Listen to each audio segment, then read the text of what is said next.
주세요.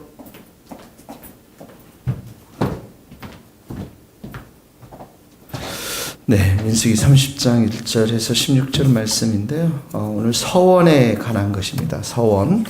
서원을 하면은 반드시 이행해야 한다. 이렇게 말씀하고 있는 것입니다. 2절에 보면 사람이 여호와께 서원하였거나 결심하고 서약하였으면 깨뜨리지 말고 그가 입으로 말한 대로 다 이행할 것이니라. 예.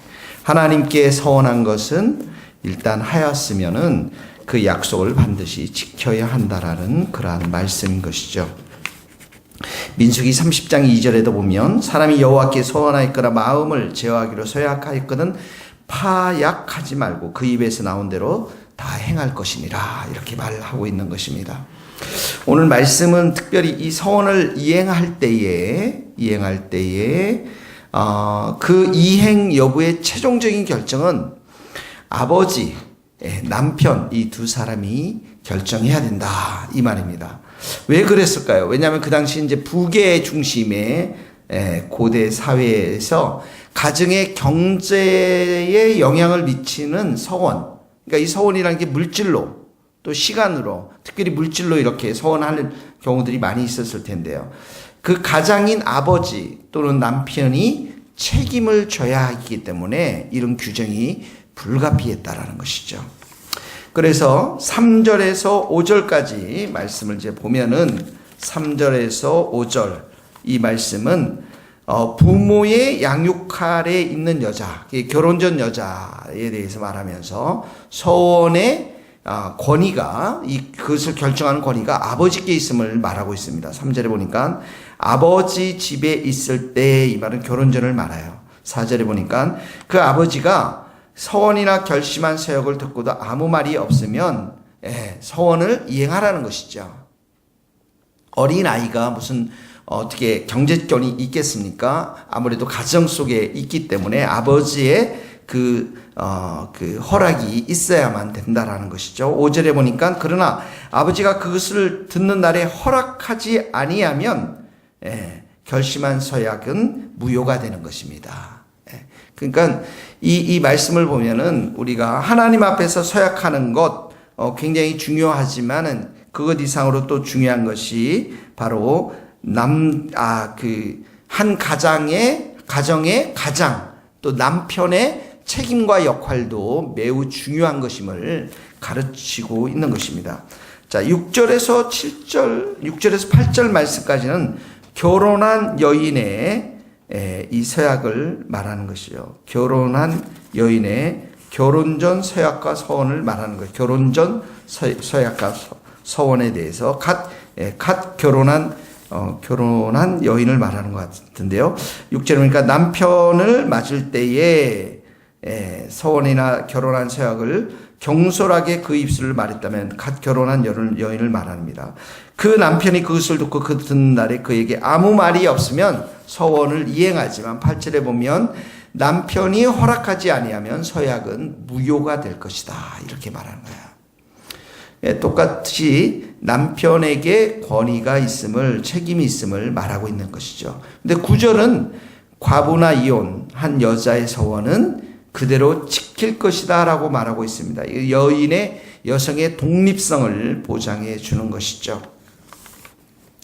10절에서 15절 말씀은 결혼한 여인들의 서약과 서원에 대해서 이야기하는 것입니다.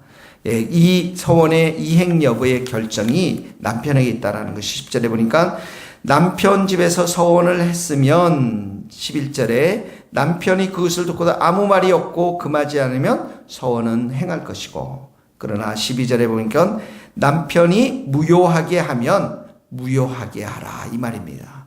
남편이 그 서원을 받아들이지 않으면 13절에 보면 그 모든 서원과 마음을 자제하기로 한 모든 서약은 그의 남편이 그것을 지키게도 할 수 있고 무효하게 할 수 있으니 자 14절에 말이 없으면 지키게 되고요. 15절에 무효하게 하면 남편이 들은 지 얼마 후에 그것을 무효하게 하면 그가 아내의 죄를 담당할 것이니라. 이 속죄제를 드려야 한다라는 것입니다. 아내의 서원을 들을 때 아무 말 하지 않고 있다가 시간이 흘러서 무효가 될 경우에는 그 책임이 남편에게 있다라는 것이죠. 그래서 이 말씀들을 이렇게 보면은 이 서원 중에서 가장 중요한 것이 뭐냐면 가정 경제를 책임지고 있는 아버지, 남편, 이 사람들과 함께 이 서원을 함께 책임져야 하기 때문에 그 남편과 아버지의 허락을 받고 이 서원을 행하라 이 말입니다. 그러니까 우리가 보통 보면 이제 서원을 행할 때 여자 혼자서 또 아니면 그 결혼 전에 여자들이 만약에 이런 것들을 신중하지 못하고 결정하게 되면 경제적인 그 희생과 대가가 고스란히 가정 속에 있기 때문에 그 가정을 경제를 책임져야 될 아버지와 남편까지도 무거운 짐을 질 수밖에 없기 때문에 이런 규정들을 하면서 하나님께서는 이 가정을 보호하고 뿐만 아니라 이 가정 속에서 함께 부부가 한 마음으로 또 그 딸과 아버지가 가정 속에서 한 마음으로 이 서원들을 행하도록 하나님께서 이런 결정을 이런 규정을 두신 것입니다. 그러니까 가정을 분란시키지 하지 않도록 하기 위해서 부부가 한 마음으로 이러한 일들을 행하도록 이런 서원들을 하나님께서 두게 하셨다라는 것입니다. 이 말씀들은 신약에 와서도 고스란히 이렇게 신약에 와서도 어느 정도 동일하게 우리들에게 요구하는 것들을 보게 되어집니다. 골로새서 3장 20절에도 보면 자녀들아 모든 일에 부모에게 순종하라 이는 주 안에서 기쁘게 하는 것이니라. 너희 부모를 주 안에서 순종하라는 것이죠. 그래야 이 영적인 질서가 잘 잡혀 있어야 가정도 화목하게 되어진다라는 것입니다. 에베소서 5장 22절에 보면 아내들이여 자기 남편에게 복종하기를 죽게 하듯 하라. 남편들아 아내 사랑하기를 그리스도께서 교회를 사랑하시고 위하여 자신을 주심같이 하라. 이 모든 것들이 가정이라고 하는 영적인 질서 가운데서 이 모든 일들을 행하라 이 말인 것입니다. 우리가 서원 속에서 가장 중요한 것은 바로 이 서원을 행하는 것입니다. 서원을 행할 때 하나님께서는 우리가 성경에도 보면 전쟁에서 승리하게 하시면 성읍을 멸하게 하겠습니다. 민수기 21장 2절에 보면 이런 서원을 합니다. 또 승리를 주시면 자신을 처음으로 맞이하는 그 사람을 하나님께 바치겠습니다. 입다의 서원이 있습니다. 사사기 11장 30절에 보면 아들을 주시면 내가 바치겠습니다. 한나의 서원도 있습니다. 이 베델에서 야곱이 자신을 축복해 주면 하나님께 인생을 헌신하겠다고 하는 서원도 있습니다. 그래서 이런 서원들을 할 때 위기와 여러 가지 상황에서 서원하게 할 때 서원을 했는데 하나님께서 그 서원대로 하나님께서 그 축복을 해주셔서 그의 마음들의 여러 가지들을 소원을 만족했을 때 그 소원을 잊어버리거나 이행하지 않을 경우들이 종종 있기 때문에 구약에서는 이렇게 서원의 규정을 두어서 반드시 이 서원을 갚도록 하게 하신 것입니다. 이 말씀을 따라서 여러분들도 오늘 이 말씀을 잘 적용해 보시고 하나님 앞에서 어떤 부분에서 내가 서원할 부분이 있다면 서원 기도를 드리시고 하나님께서 그 기도에 응답해 주시다면 함께 그것을 이행할 수 있는 그런 날이 있기를 예수님의 이름으로 축원합니다. 기도하시겠습니다. 하나님 아버지, 저희들에게 오늘 서원에 대한 부분들을 가르쳐 주셨습니다.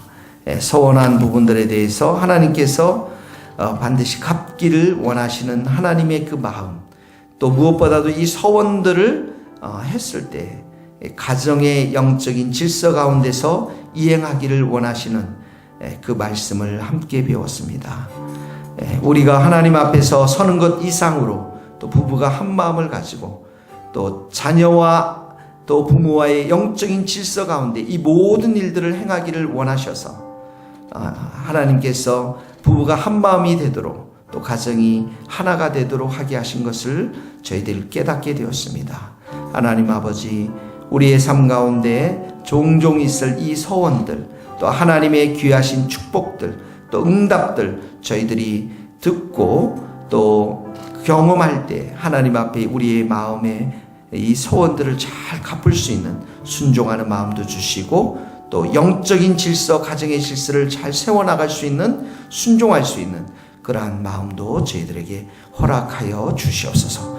예수님의 이름으로 기도하오며 지금은 우리 주 예수 그리스도의 은혜와 하나님의 크신 사랑과 성령님의 교통하심이 우리 모든 성도들과 또 선교사님들 삶과 사역에 이제로부터 영원토록 함께 하시기를 간절히 축원하옵나이다. 아멘. 감사합니다.